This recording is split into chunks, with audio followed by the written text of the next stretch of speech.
Behind the coral reefs of an ancient sea, dawn breaks softly on a quiet lagoon. Along the shoreline, tropical groves teeming with life are beginning to stir.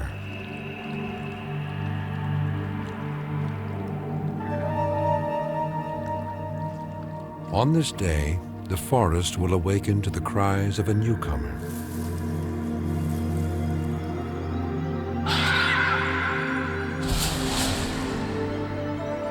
Archaeopteryx, the world's oldest bird.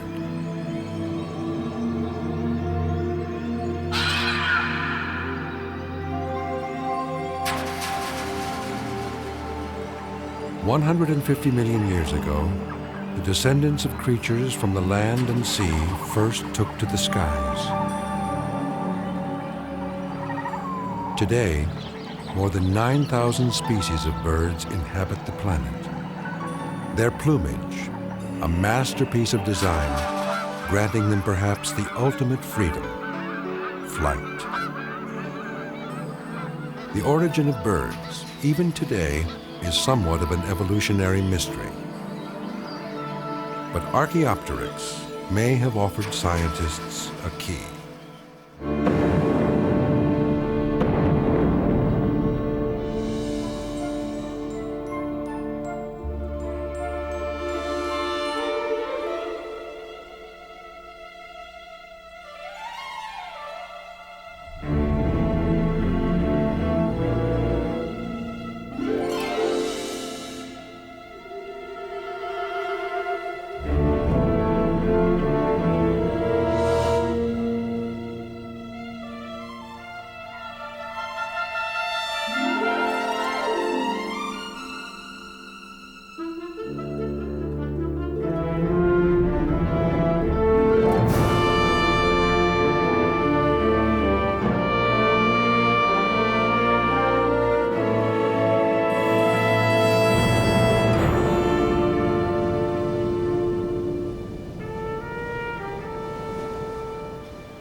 The Earth 150 million years ago. For eons, only one giant supercontinent stretched across the planet. Now, as it slowly divided, distinct bodies of land were being shaped into the continents that would eventually become Eurasia and North America.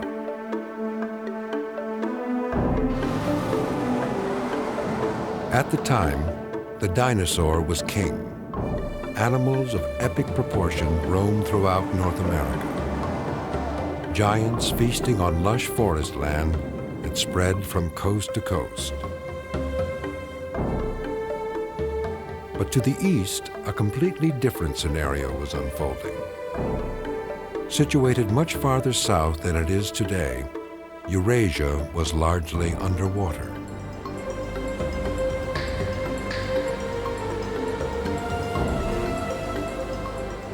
Tropical islands with palm-like ferns dotted the coastline.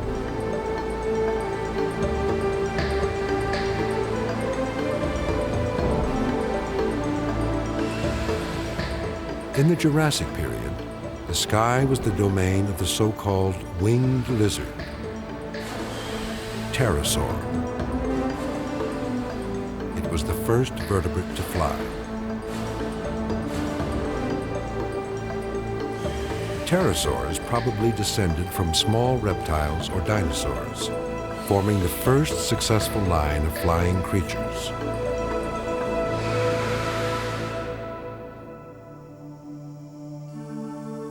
How animals like Pterodactylus learned to fly is unknown. Developing a lighter skeletal structure than land-bound vertebrates was the first step, and an arm with one extremely elongated finger to support a large single wing. Its wing had no feathers, just a large fibrous membrane.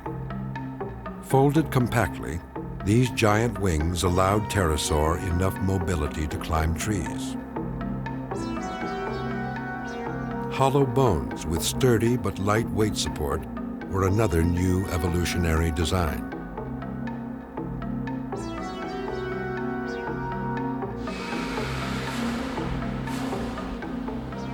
Pterosaurs flew like gliders, soaring on the tropical currents along the shoreline. Sharp-eyed hunters, they scoured the coral reefs and lagoons teeming with fish, mollusks, starfish, and other sea life. Sighting prey, they swooped to the surface and with their long beaks escaped with their catch. But while the pterosaur reigned sovereign over the skies, another attempt at flight was underway.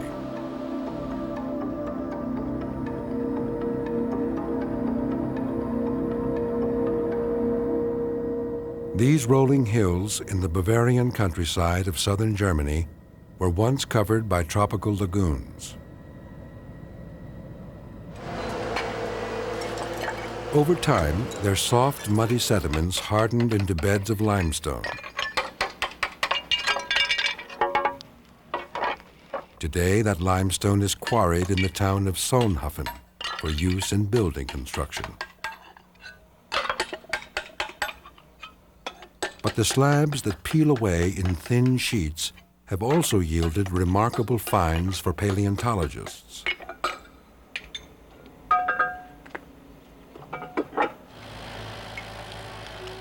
Hidden in the layers of limestone are perfectly preserved fossils that may help unravel the mysteries of our past. Dr. Peter Wellnhofer of the Bavarian State Museum has been studying this site. Wir haben hier eine Schichtfolge von ungefähr 90 Metern Kalken. We're now at the bottom of the ancient sea.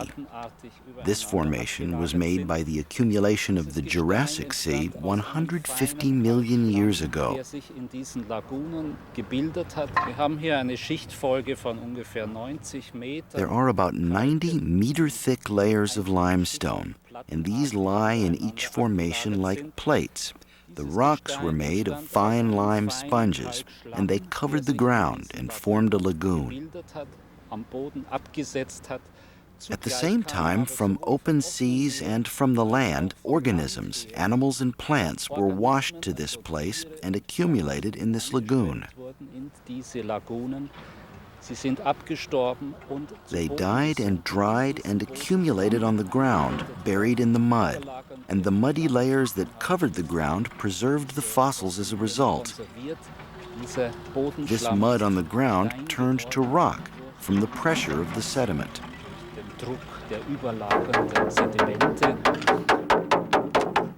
More than 600 different kinds of life forms, including the pterosaur, have left perfect imprints in these rocks.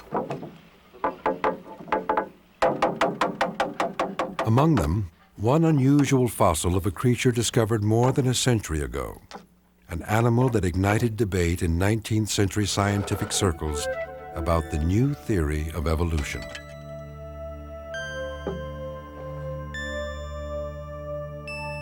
It was an imprint of a single feather less than 3 inches long.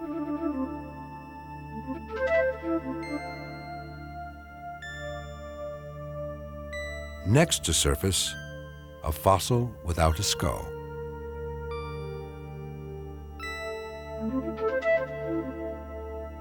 This animal appeared to have feathers like a bird, but unlike birds, a long tail.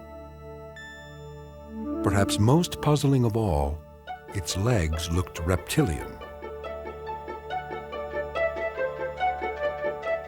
With this combination of features, the bones could not be classified as pterosaur or bird. The fossil was named Archaeopteryx, or ancient wing, because of its feather imprint. Whether this animal was a bird or reptile was anyone's guess.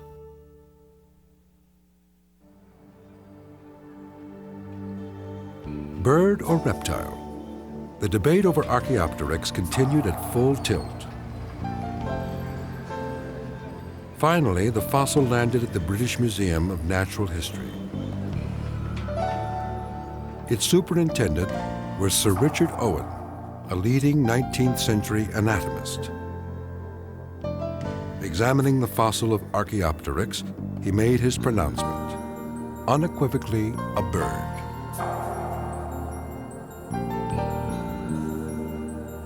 Owen noticed the V-shaped bone in the center of the fossil imprint. He realized it was a furcula, a strangely shaped collarbone found only in birds.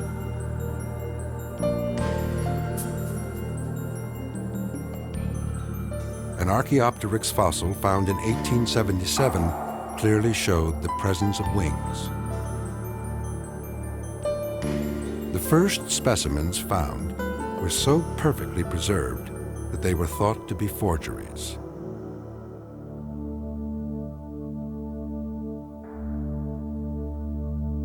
Archaeopteryx has lizard-like teeth and another feature not found in modern birds: 3 sharply hooked claws in its wings.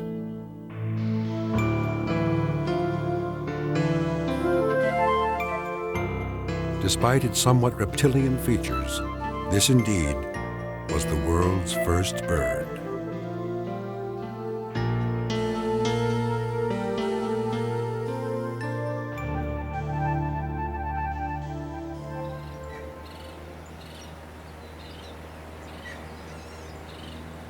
The Orinoco River in Venezuela.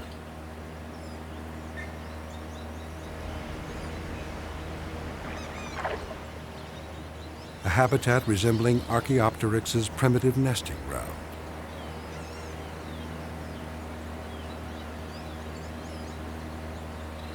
This is a home to another ancient bird with remarkably similar features. Called Huatzin, this spiky-crested bird is the size of a chicken.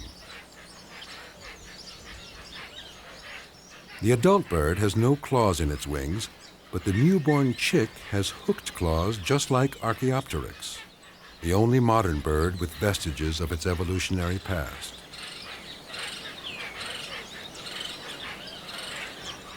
With these claws, the young chicks move deftly from one branch to another. Evidence like this convinced some scientists that Archaeopteryx evolved from a creature that lived in the trees.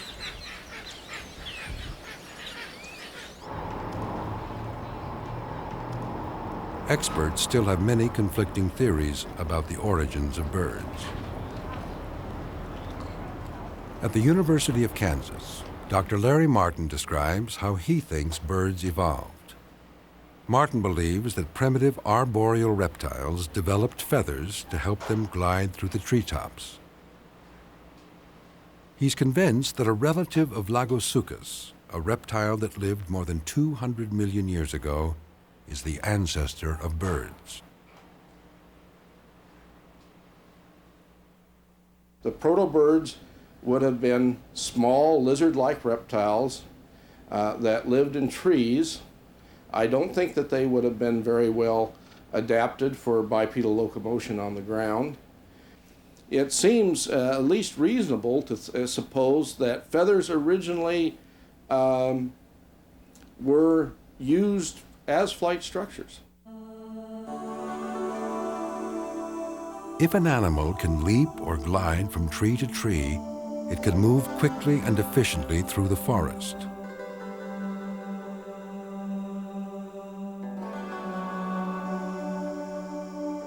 Dr. Martin says that scales covering small arboreal reptiles gradually evolved into feathers, allowing Lagosuchus to increase the range of its jumps.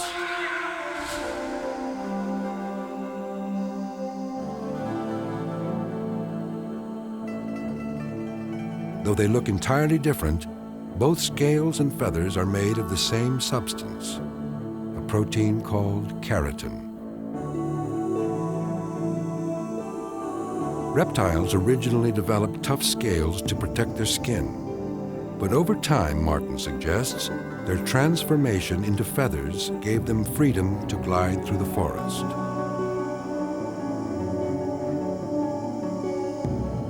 no intermediary fossil has ever been found linking reptiles to Archaeopteryx. The question remains, if the membrane-winged pterosaur could fly without feathers, why not birds?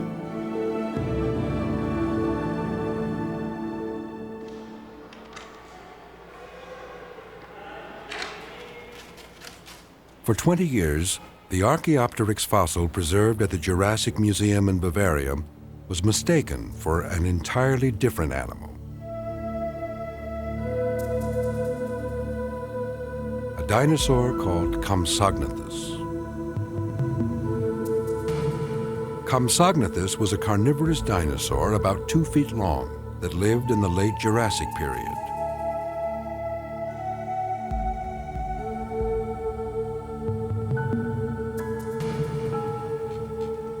Dr. John Ostrom of Yale University is one of the world's leading authorities on dinosaurs. He believes that the origin of birds rests with a small, highly active dinosaur, not a reptile.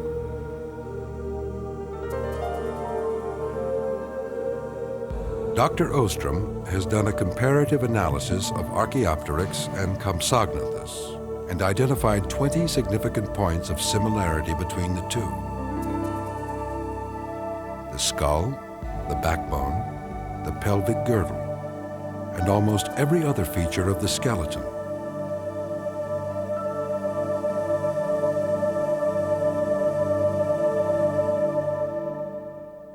As certainly Archaeopteryx suggests, its skeletal anatomy clearly indicates an active creature.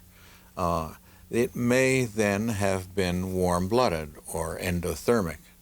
And if that's the case, then feathers, the early feathers, the initial feathers, may have served some endothermic role that perhaps as a form of primitive insulation. Ostrom speculates why dinosaurs may have evolved into feathered creatures.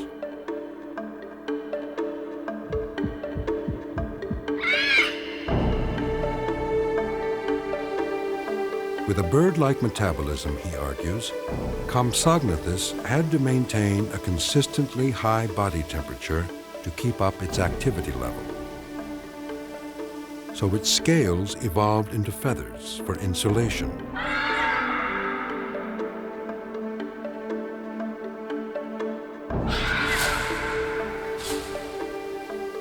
Dr. Ostrom believes that these feathered dinosaurs were the forerunners of birds.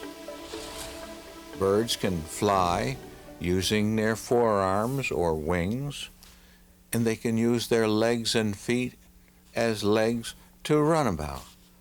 No other creature other than certain insects have two completely independent means of locomotion. I think that's one of the reasons why birds are so successful today. Where did birds come from? After more than a century of debate, there is no conclusive evidence to verify either theory. How and why feathers finally evolved is one of the great unknowns. But eventually, birds would play a major role in virtually every habitat across the globe. Archaeopteryx, the planet's first bird, may not have flown gracefully, according to some scientists.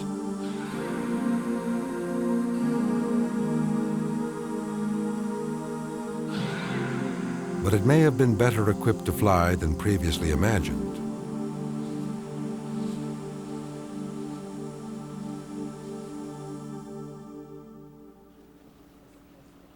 Ornithologist Alan Fiducia of the University of North Carolina has been studying the fossilized imprints of Archaeopteryx feathers, comparing them with those of modern birds. An evolutionary line is generally punctuated by a trail of fossils in different stages of development. No such link exists in birds. These are photographs of the left wing of the Berlin specimen of Archaeopteryx. And they're quite important because they show the wing of a modern bird virtually unchanged in any significant detail in 150 million years. And they show a number of other characteristics. If we look closely at the microstructure of these feathers, we find that, in fact, even in their microstructure, they're unchanged.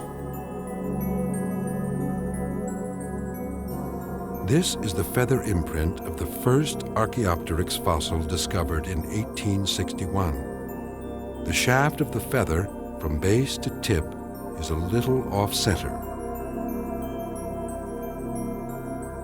These are the feathers of a modern turtle dove. Just like the Archaeopteryx specimen, its feathers are asymmetrical, with off-centered shafts.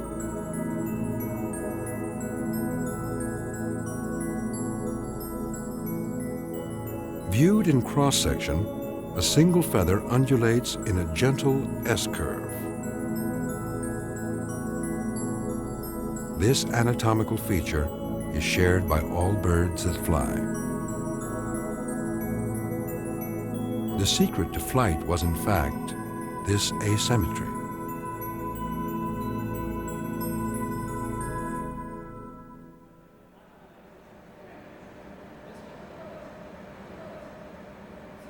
How is the construction of the feather related to flight?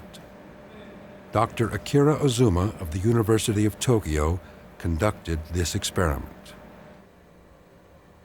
First, flat plates with a central axis are placed in a row. They represent the wings of a flightless bird. These plates are then exposed to wind. Pummeled by wind, the plates bend in different directions without stabilizing. Flight with such wings would be impossible.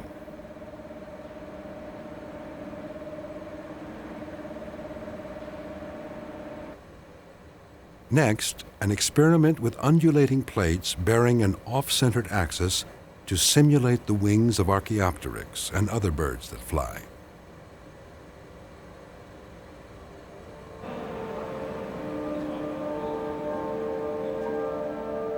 When wind is applied, all the plates rise and stabilize, each plate perfectly aligned to form the shape of a wing.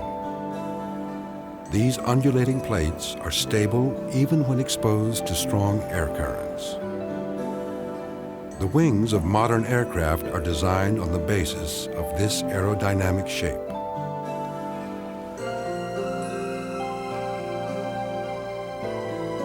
"150 million years ago, Archaeopteryx already had sophisticated wings with perfectly aligned feathers.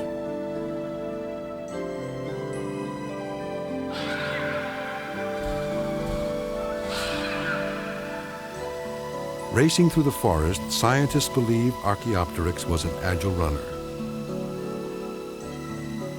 Unable yet to reach the heights, Archaeopteryx was capable of some powered flight.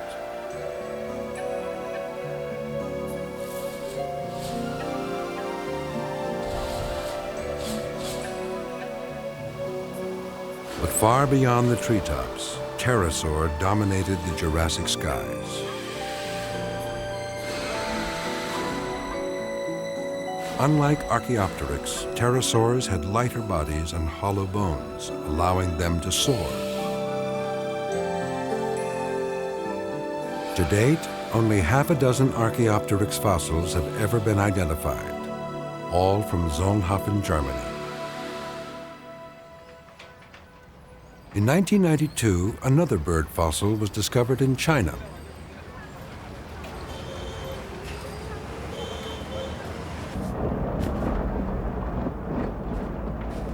Since then, bird fossils of a later generation have been found in greater numbers. In the hills of Liaoning province in northeast China lie sediments from the early Cretaceous period.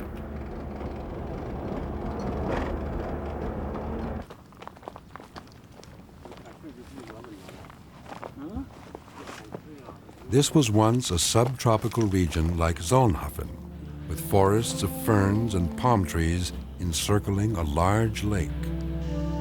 It is here that clues about the birds that came after Archaeopteryx surfaced next.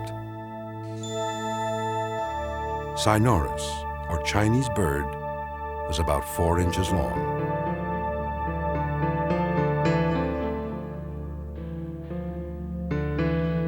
Scientists believe that Cynorus was a forest dweller, feeding on insects and small reptiles. The skeletal structure reconstructed from the fossils closely resembles that of modern birds. Compared to Archaeopteryx, Cynorus had smaller teeth, shorter hooked claws on its wings, and an almost non-existent tailbone. Another significant structural advancement was the appearance of a sternum. With this newly developed breastbone, it could develop stronger muscles to power its wings.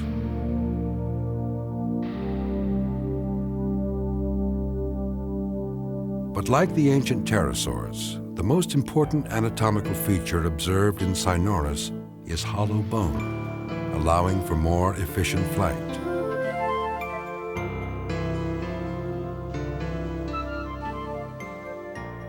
Dr. Lao Chengang of the Natural History Museum of Beijing.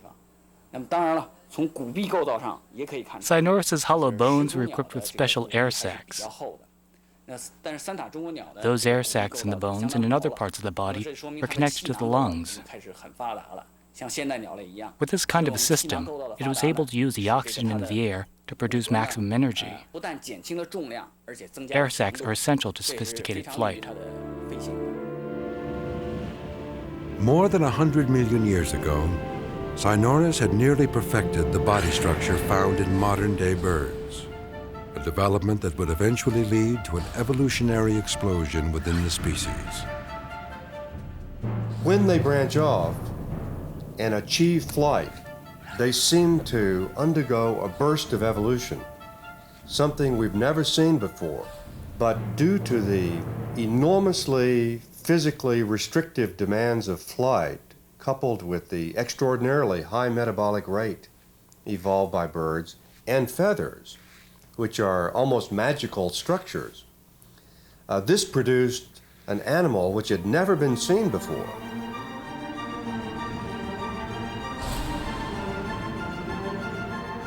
By the end of the late Cretaceous, birds of all shapes and sizes had made their way across the globe and were gradually carving their niche in Earth's diverse ecosystems.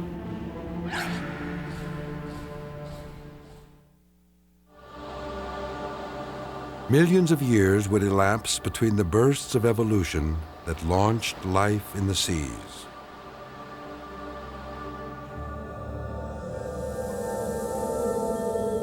The planet's first life forms were single-cell organisms. The threat of extinction in the primordial ocean led individual cells to join forces with their neighbors, sharing scarce nutrients essential for life.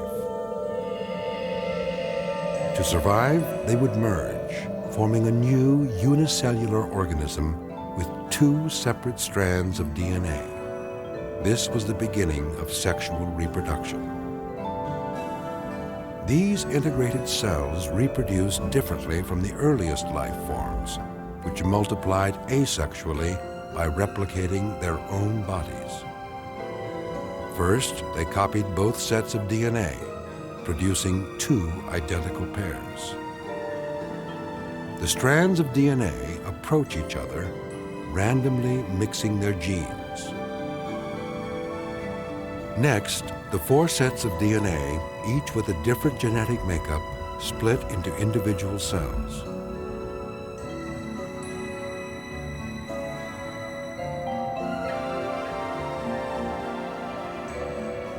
Each cell, in turn, encounters another, shuffling genes and fusing again into a distinct new body. This cycle of communion and division is the essence of sex.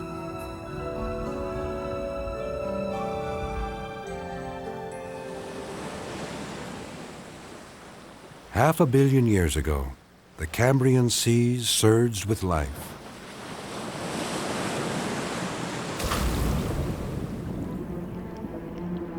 Though the environment helped to shape this explosion, biological forces played an even greater role. To adapt to the changing seas, life forms had developed a sexual reproductive system, a system that created the conditions for progressive evolutionary change through genetic recombination.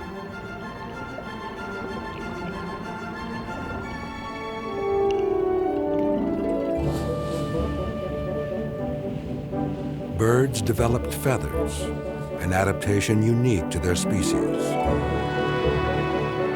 Transforming both skeletal structure and anatomy over the years, they were able to streamline flight.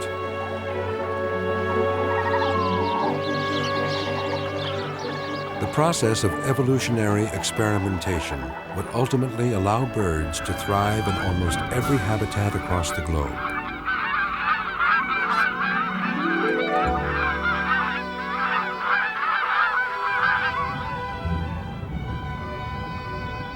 Today, in the sea, on land, and in the sky, a tapestry of life unfolds.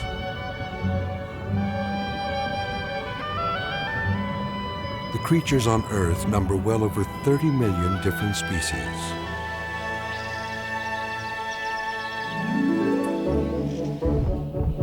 The animal kingdom owes its existence to our unlikely ancestors in the primordial seas.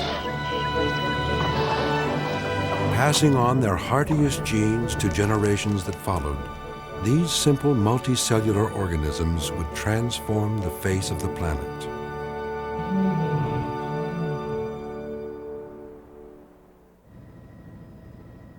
Birds are not the only winged creatures to take to the skies in a stunning array of shapes, sizes, and colors.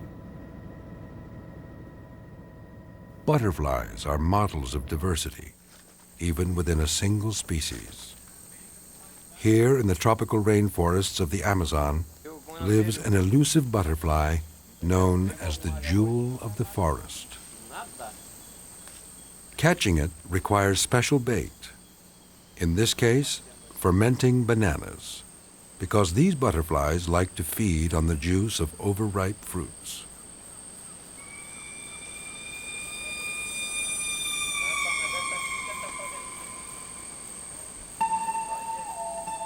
Aglaus is the name of this butterfly.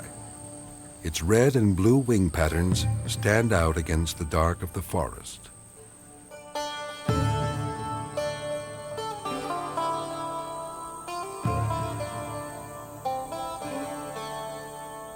This red butterfly is also an Aglaus. Each individual Aglaus has a unique wing pattern and color.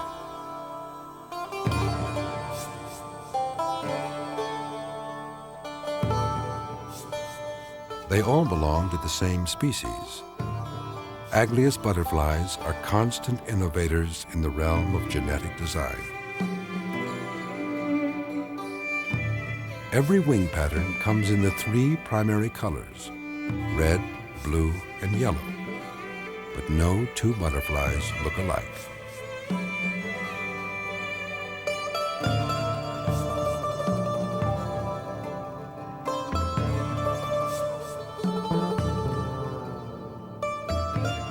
These graceful creatures are indeed forest jewels.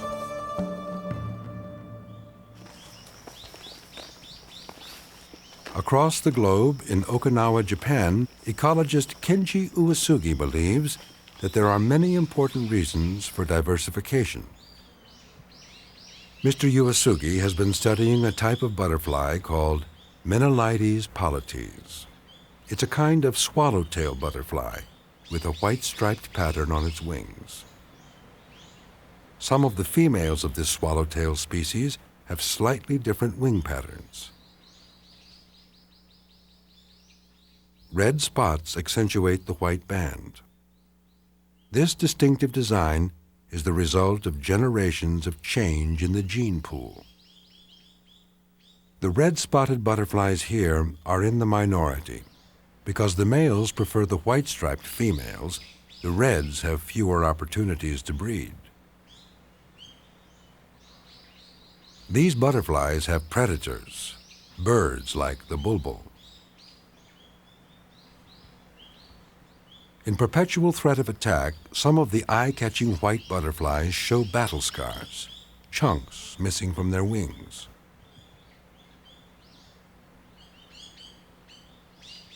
But for some reason, the birds never select the red ones. Will the same thing happen under laboratory conditions? Red and white butterflies are placed in front of a bird simultaneously.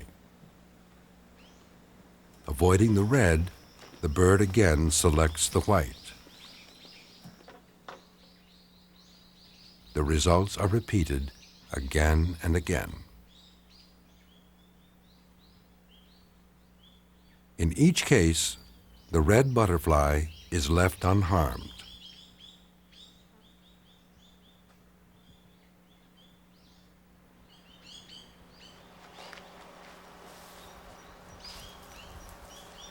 In Okinawa lives another kind of swallowtail, a poisonous butterfly called benimonaga. The butterfly on the left closely resembles the red-spotted Menelates polites. It is likely that birds shun the red butterfly, mistaking it for the poisonous benimonaga.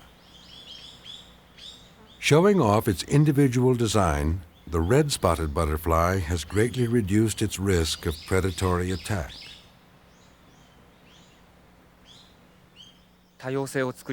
Sexual reproduction certainly creates diversity, but oftentimes that diversity seems meaningless.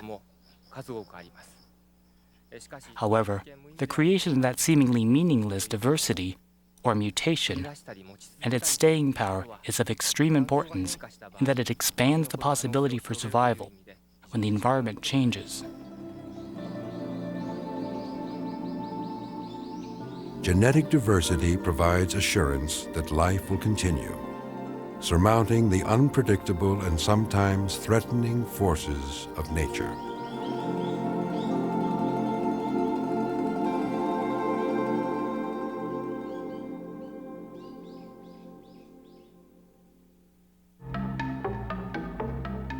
"150 million years ago, Archaeopteryx was probably the only bird. But by the end of the Cretaceous period, birds had gained an evolutionary foothold. Meanwhile, as the ancient pterosaurs dwindled, their cousins, the pterodactyloids, were increasing in size. Some had wingspans ranging up to 36 feet.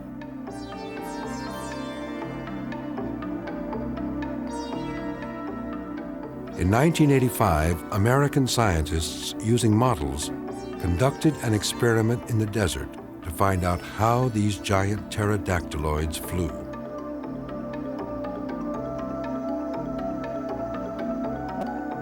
The model weighed 30 pounds and had a wingspan of 20 feet.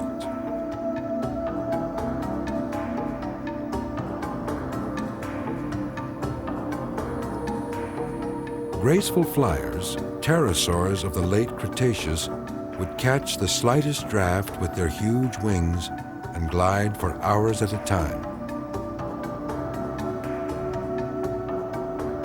But by the end of that era, 65 million years ago, only 3 species of pterosaur remained.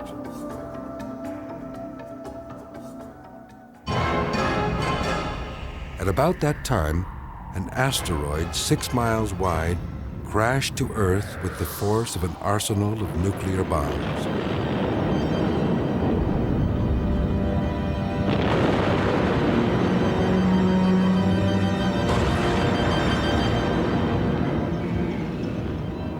The collision triggered dramatic change in the Earth's ecology.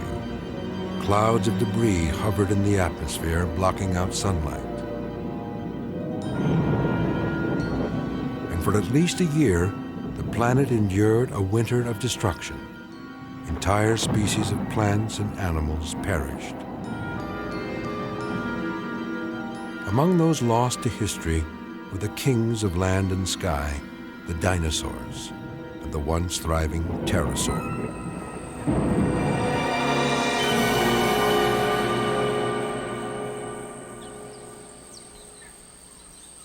Left in their wake were flowering plants, insects, mammals, and birds.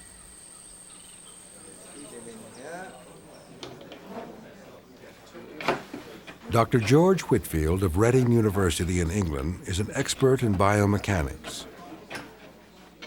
He says the pterosaur's size may have contributed to their downfall. We analyzed Pteranodon as if he were a modern glider and calculated his strength and how he would perform. He can circle in very small circles because he flies slowly, sinking very slowly because he's very efficient. And this makes him a superb thermal soaring aircraft to go up in quite small, light thermals. The disadvantage of developing like this is that he is very large, very weak, and cannot fly very fast. So if the winds increase, he's very badly placed. While birds developed their ability to fly by flapping their wings, pterosaurs took a different route. Uniquely specialized creatures, pterosaurs were able to glide on the most gentle currents by growing larger membraned wings. But in strong winds, they were like kites without strings. You generally find that a series of species evolve to fit better and better and better the conditions in which they live. And then if the conditions change, they can't evolve back. And you find that they've lost the variability needed to fit the new climate, in Pteranodon's case. Whereas the birds were much nearer the beginning of their evolution. They had lots of variability available, and they were both smaller and stronger, and they could fold their wings completely. So that the birds had a much better chance of living through the changing conditions. To glide on the currents of evolution, pterosaurs had become highly specialized animals. Faced with changes in their environment, they no longer had means to adapt. The age of the first flying creature had come to a close.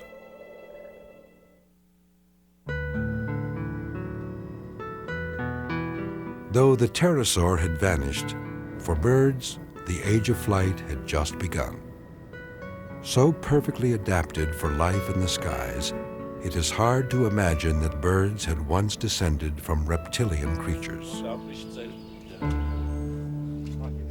In Germany, where Archaeopteryx was discovered, Earth strata dating back 50 million years reveal numerous bird fossils.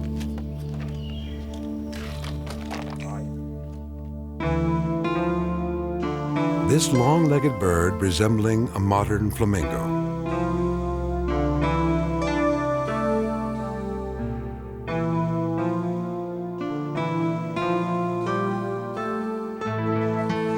And fossils of 13 others, including the eagle, the falcon, and the crested ibis, have been unearthed.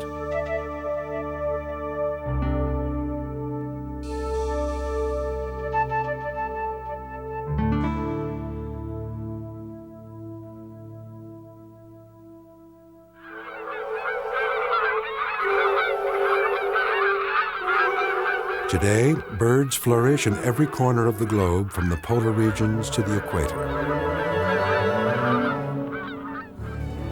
Millions of years since their arrival on the planet, birds still remain unchallenged.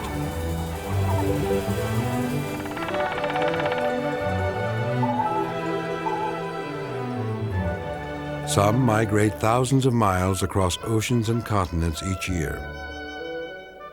Others can soar as high as Earth's most magnificent mountain ranges. Graceful and strong, they have pioneered territory untouched by other living creatures.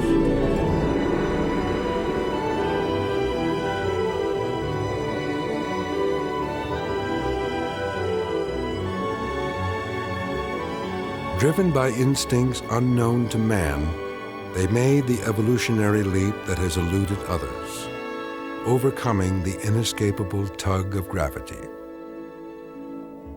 With the pterosaur long vanished, birds alone are sovereign in the skies.